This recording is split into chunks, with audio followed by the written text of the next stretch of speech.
Bueno, solo sobre lo que acaba de mencionar, presidente, nada más quería preguntarle, entonces, ¿usted considera que el buen periodismo es el que defiende a su gobierno? No, no, el buen periodismo es el que defiende al pueblo y que está distante del poder. El que no defiende al poder, el que defiende al pueblo. El buen periodismo no es el que aplaude. Claro que no. Lo que tenemos ahora, pues es un periodismo muy cercano al poder, sobre todo al poder económico, y muy distante del pueblo. Es un periodismo de la élite que no defiende al pueblo raso, cuando mucho a la clase media y de ahí para arriba. Y a la clase media la utilizan nada más como parapeto. Es como las pymes, que las usan de bandera, las ponen por delante para sacar provecho los de mero arriba. Entonces, eso es lo que está sucediendo. Tampoco es para pelearnos, o sea, es amor y paz, o sea, pero es buena la polémica, el debate, es parte de la democracia. Entonces, nosotros estamos muy agradecidos con la gente, muy agradecidos con los que nos ayudan en las redes sociales, son millones. Y lo único que pedimos, o sea, en mi caso, y con todo respeto, es que no se agreda, que se digan las cosas, pero que no haya insultos, ¿no? Que no se apuesta a los linchamientos políticos, que se argumente, porque eso es mucho mejor. En la réplica, el argumento. Por ejemplo, los opositores nuestros ya olvidaron la historia, tienen como amnesia, y esto también se ve en los medios. No hay análisis de lo que pasaba antes.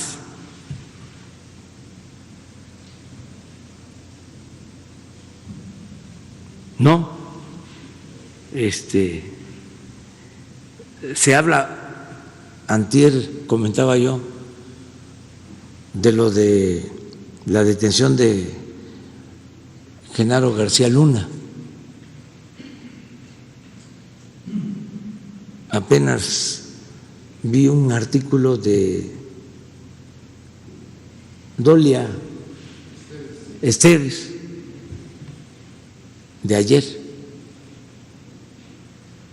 pero aquí no se trata el tema, está vedado, y el juez que le negó el amparo o la libertad dice que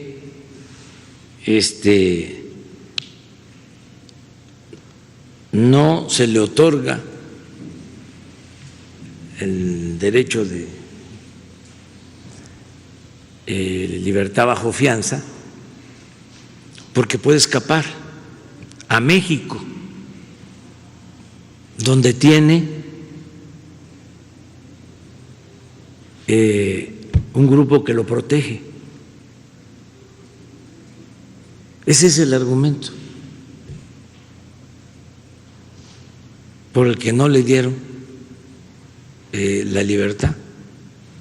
Entonces, cuando uno ve que en los medios no se trata el tema, no sé si Reforma lo trata, si ha hecho editoriales sobre este tema,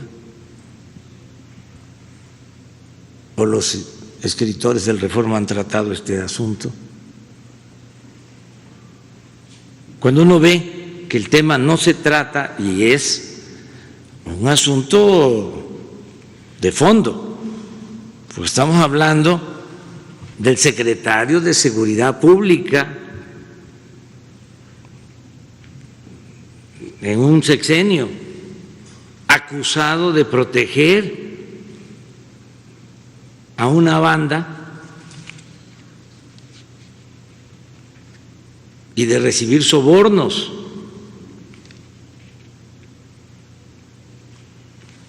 Millonarios, hasta para vivir en el extranjero con gran lujo, relacionado con agencias internacionales, la CIA, la DEA, que también deberían de ser llamados a declarar.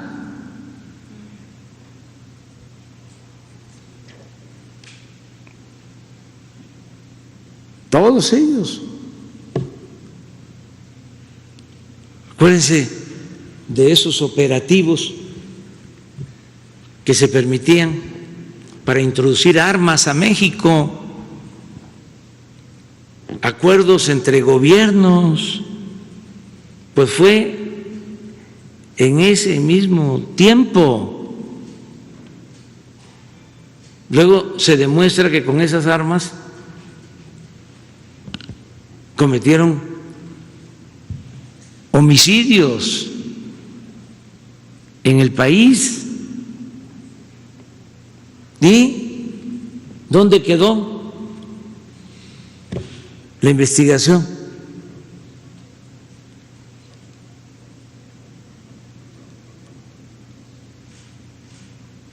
Pero sí, yo aquí, en vez de gimnasia, digo magnesia. Mañana, no, hoy mismo, me tunden.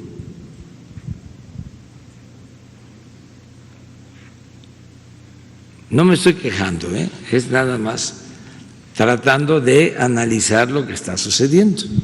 Y bueno, justo es que a veces se confunde, el papel de la prensa no es aplaudir, de hecho es más bien cuestionar cuando algo no está claro, y muchas veces confunden el cuestionar con el atacar.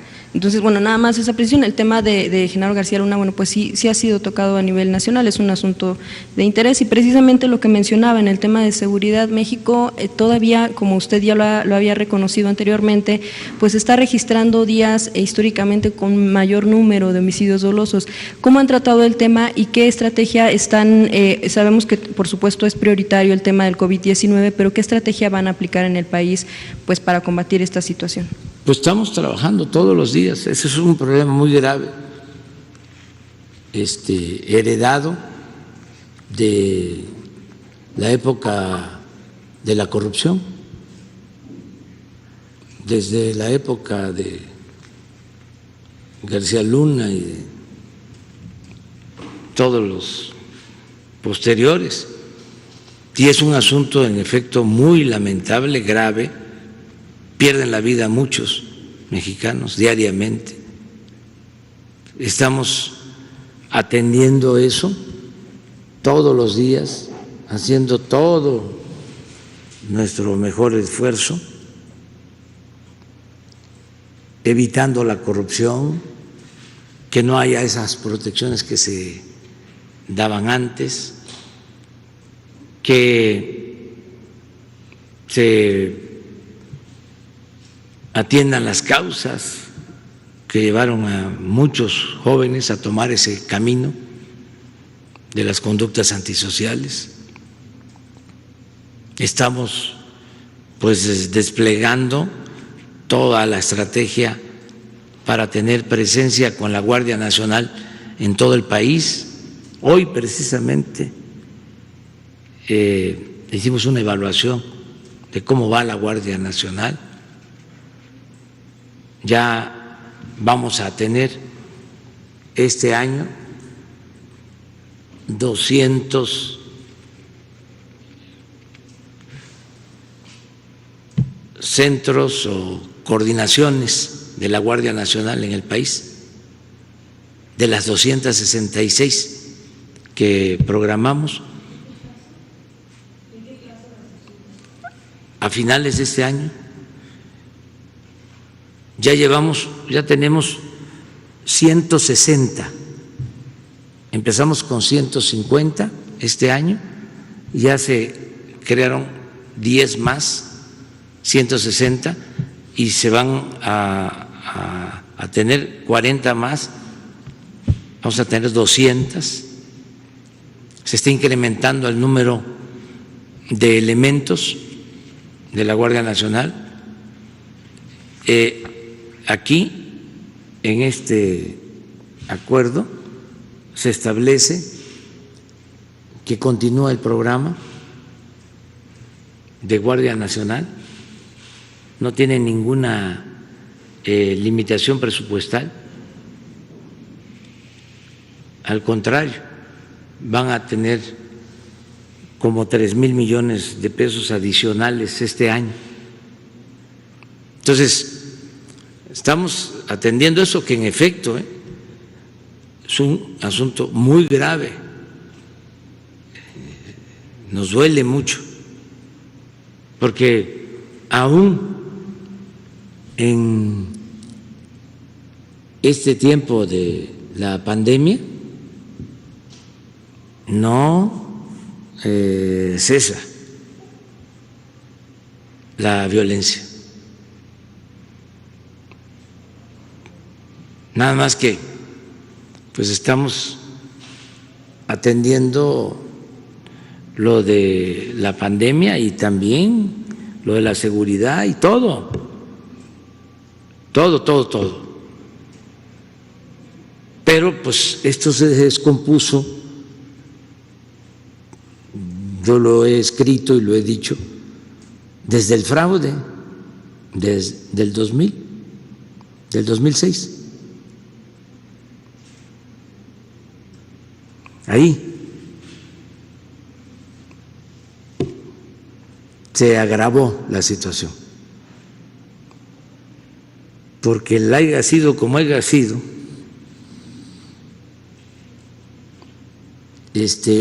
llevó a que se buscara la legitimidad con medidas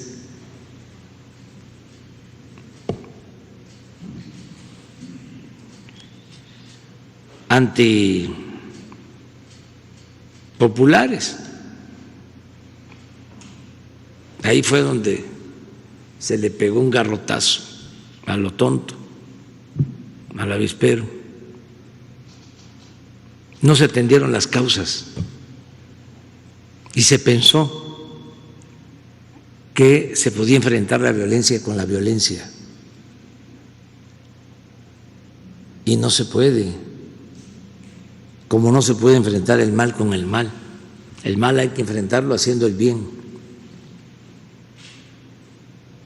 Se abandonó al pueblo, se le dio la espalda a los jóvenes, creció la descomposición social. Y fíjense, porque esto es interesante, ¿por qué está en crisis el modelo neoliberal? Porque en ese tiempo llegó a valer el barril de petróleo $100,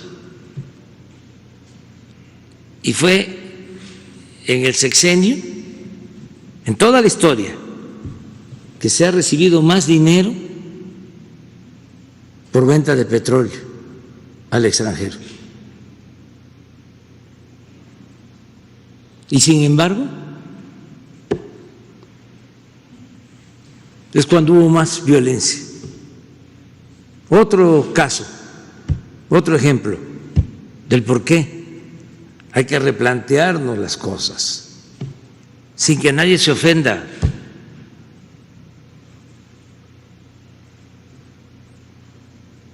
Guanajuato.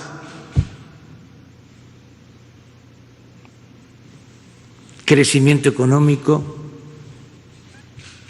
plantas ensambladoras, maquiladoras,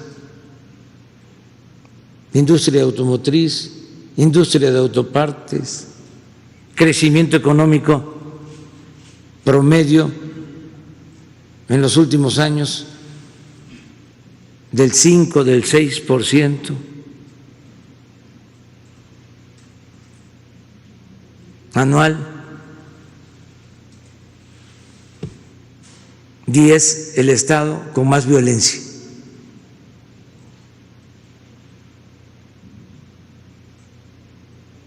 Entonces, ¿de qué sirvió el crecimiento?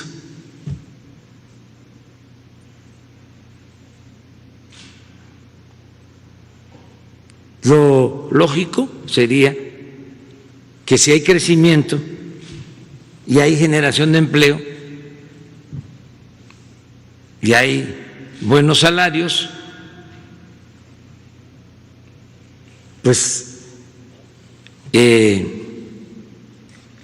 tiene que haber menos delincuencia. Entonces, el crecimiento económico no es un factor decisivo para el bienestar del pueblo. Esto tiene que verse de manera integral.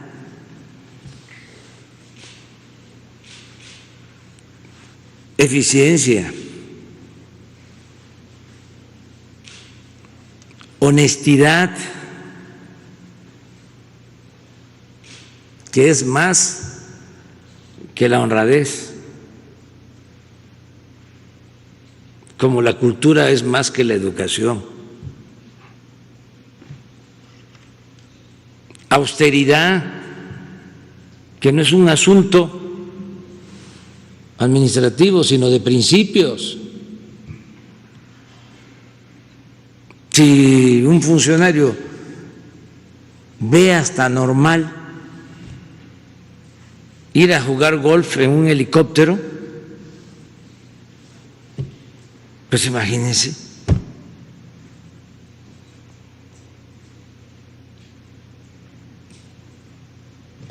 Austeridad. Y lo otro, justicia, humanismo.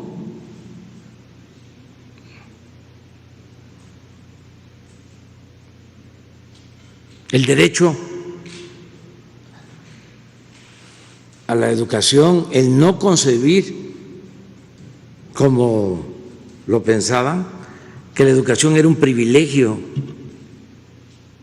y no un derecho del pueblo. Hay estados en Guanajuato en donde el crecimiento de la educación privada fue mayor que en otras entidades, porque prevaleció esa idea. Todo es pago de colegiatura. No estoy en contra de la educación privada. El que tiene para pagar una escuela privada está en su derecho, pero el Estado está obligado a garantizar la educación pública, gratuita, de calidad, en todos los niveles escolares. Una vez en una gira llegué a un municipio en Guanajuato donde no había una preparatoria pública, a la cabecera municipal. Porque era poner al mercado la educación como si fuese una mercancía. Eso es neoliberalismo, eso es a lo que me refiero, eso es lo que está fracasando, eso es lo que llevó a la crisis de México. Entonces, qué bien están pasando todas estas cosas para replantearnos las formas de gobierno y no dejarnos apantallar y perder nuestra soberanía aceptando recetas del extranjero o una política antipopular, entreguista, que perjudique, como ha sucedido, a nuestro pueblo. Pero es muy interesante el momento que estamos viviendo. Y yo pronto quiero decir que va a ser un momento estelar de la historia de México, el que nos está tocando vivir.